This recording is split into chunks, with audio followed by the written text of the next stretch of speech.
Hey everybody. Everybody's been asking how I get third graders to make these teacups and saucers. This is a 20-year tradition at our school. And over the years, I've perfected some tips and tricks and techniques to make it happen in 2 to 3 classes. So here we go.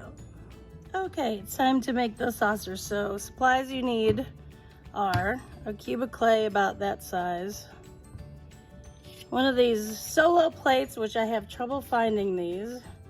They last for a number of times, but they do crack eventually.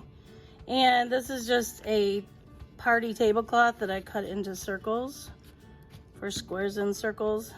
Okay, so the first thing they do is make a ball of clay. Get rid of all the corners.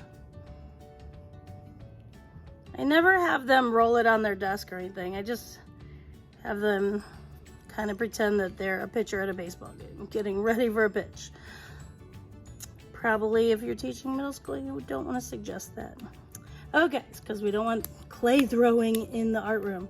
Okay, so I make this, and then because I'm teaching third grade, I can get away with the patty cake song.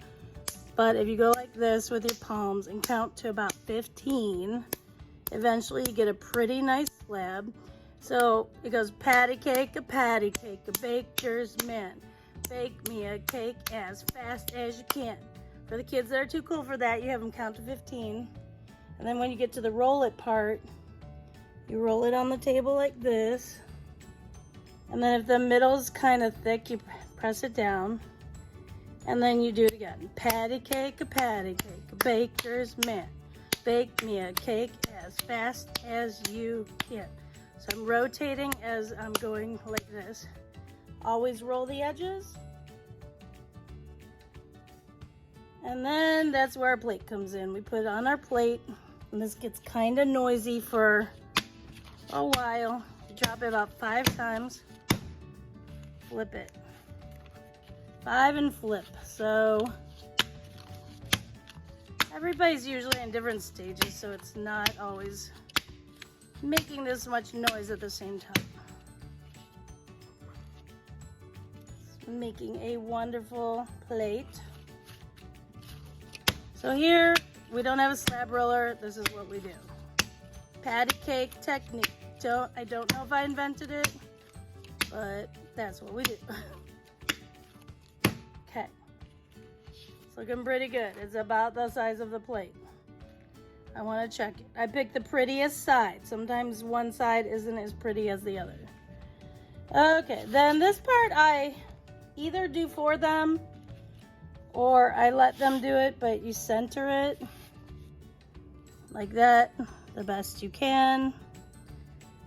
And you use the bottom of the laundry lid. This one has a pretty design. I don't know what brand it is. So it makes the center, that could be centered more, but whatever. On the back, this part I do for them. Sometimes later when the clay is a little bit leather hard. And if I don't get to this part, it's okay. I do that ring. I don't let them do that because I'm sure that most of them would go straight through. Then you put their class code. I'm just gonna write art because I'm gonna make this a sample one. And I always make extra for absent people, new people, whatever, broken plates, whatever. And then, if you go like this a little bit, it'll turn up. Voila, there's your plate. Here's your cup.